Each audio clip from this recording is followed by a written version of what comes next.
Friends, ఇప్పుడే అందిన వార్త. రాష్ట్రంలో సంచలనం, మరో పరువు హత్య. రాష్ట్ర ప్రజలందరూ షాక్ లో అంటూ లేటెస్ట్ అప్డేట్ అయితే అందించారండి. ఆ వివరాలు ఏంటన్నది వీడియో రూపంలో తెలుసుకుందామండి. అదేవిధంగా వీడియోని స్కిప్ చేయకుండా పూర్తిగా చూడండి. కంప్లీట్ ఇన్ఫర్మేషన్ అయితే మీకు అర్థమవుతుంది. ఇంకా ఎవరైనా సరే మన ఛానల్ సబ్స్క్రైబ్ చేయకుండా వీడియోస్తున్నట్లయితే దయచేసి ఛానల్ సబ్స్క్రైబ్ చేసుకోండి. మీరు సబ్స్క్రైబ్ చేసుకున్నట్లయితే ఇటువంటి లేటెస్ట్ అప్డేట్ అందరికంటే ముందుగానే అందించడం జరుగుతుంది. చూస్తున్నారు, లైక్ చేయడం మర్చిపోతున్నారని దయచేసి లైక్ చేయండి. ఇక లేట్ చేయకుండా వీడియోలకైతే వెళ్ళిపోదామండి. అన్నమయ్య జిల్లా తంబలపల్లిలో పరువు హత్య తెలుగు రాష్ట్రాల్లో కలకలం రేపింది.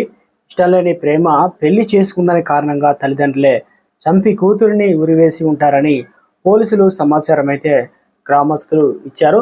ఇక పెద్ద మండలం బాండ్రేవు అడవిలో ఈ ఘోరం జరిగింది. వరుసకు అన్న అయిన వ్యక్తిని ప్రేమించి వెళ్ళిపోయింది మైనర్ బాలిక.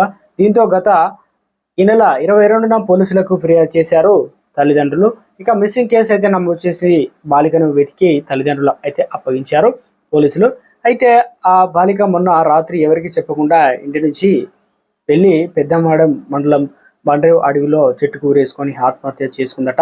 ఈ విషయం తెలుసుకున్న అక్కడికి వెళ్ళిన బాలిక తల్లిదండ్రులు అది అవమానంగా భావించి బాలిక మృతదేహాన్ని చప్పుడు కాకుండా దగ్ధం చేసి బూడిద చేశారు. ఇక ఆ బాలిక మరణంపై అనుమానాలు వ్యక్తం చేస్తున్నారు గ్రామస్తులు. కూతుర్ని ఉరివేసి ఉంటారని కూడా పోలీసులకు సమాచారం ఇచ్చారు గ్రామస్తులు. విఆర్ఓ ఫిర్యాదుతో కేసు నమోదు చేసి ఇక పూర్తి దర్యాప్తు అయితే చేస్తున్నారు పోలీసులు. పరువు హత్య కింద పరిగణిస్తున్నారు. రాష్ట్రంలో మరోసారి కలకలం రేపింది.